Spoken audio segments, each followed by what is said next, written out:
Oh my God, I can't believe there's a Panigale here, man. I waited.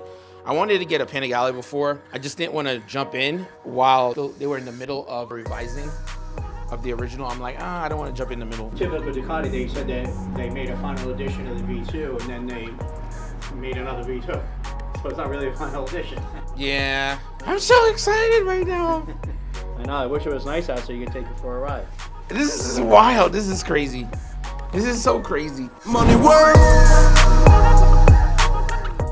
What's good, everybody? Mike's in the building. Welcome to another video. We're gonna be taking a look at our brand new 2025 Panigale V4S. Very, very excited for this motorcycle. So let's talk about a few things that are interesting about this bike and this bike only.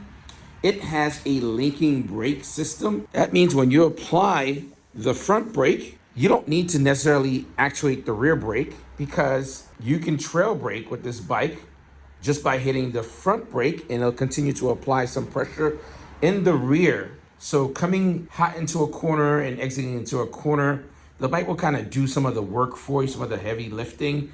This is more of a pro racer style technology, you would say, but these things are available on this motorcycle. Basically, the riding ceiling for this bike is a lot easier for most people to ride and be able to harness some of this 1000cc power, I would say. The throttle itself is a short throw throttle.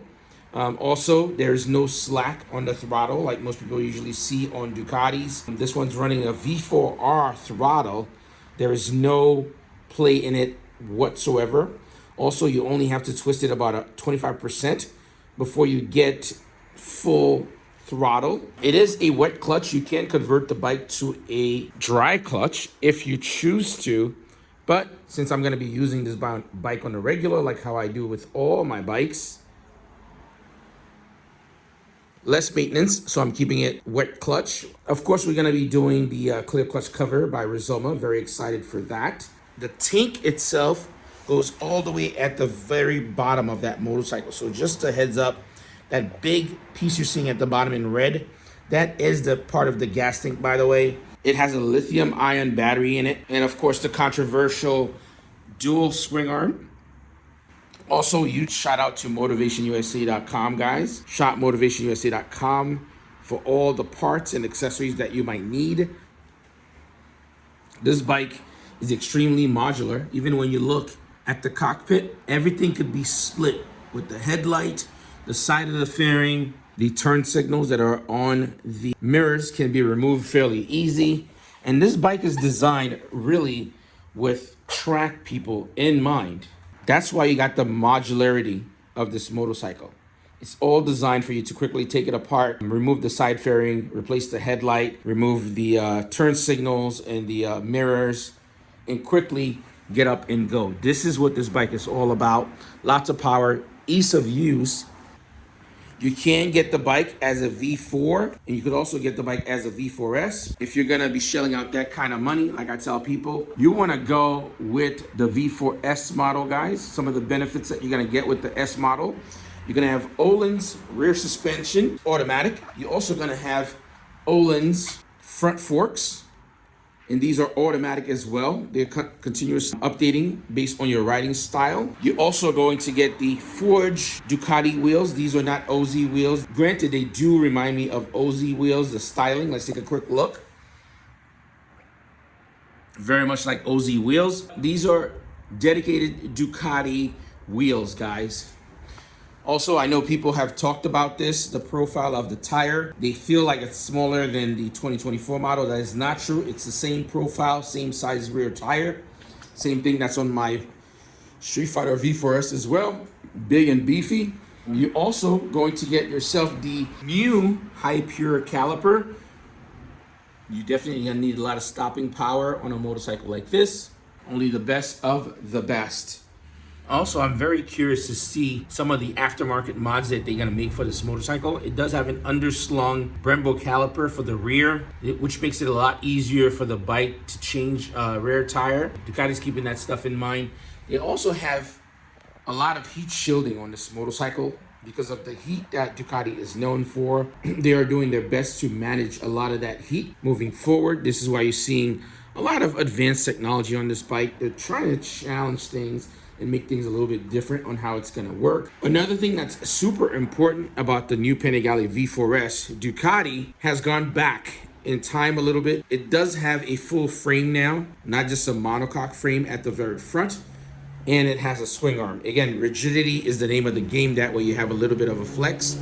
On my Street Fighter V4S, the engine itself is a stress member. These are some of the differences that you're gonna be seeing from the old to new. These things are gonna make a huge, huge difference. Also, let's talk about rider's geometry. Also, take a look at this just so we can get a difference here.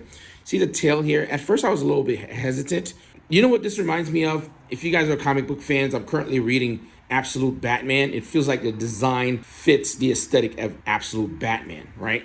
Look at this one. A lot pointier, I'd say, on this Panigale style rear tail. And look at this one here. It's like the bigger Batman logo on the chest. That's what this reminds me of. Geometry itself is something that we should all start talking about. The bike is a lot more comfortable. It's a lot easier to ride. It's a lot of power, 1000cc that you could handle easily without having to worry about. The bike it's made for a professional, for someone to get incredible lap time. If you're a regular person, a regular rider, you can always enjoy this motorcycle safely with a ton of safety features. Very important feature that not a lot of people are talking about. I think the R9 is doing something similar.